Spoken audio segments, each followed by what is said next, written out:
Hi,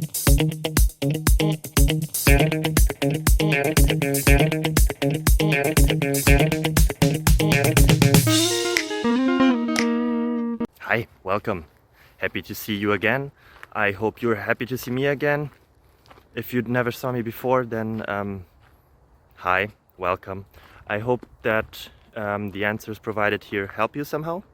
If they do, feel free to like, subscribe, ring the bell, and yeah, that would really help me and my family. See you then, bye bye.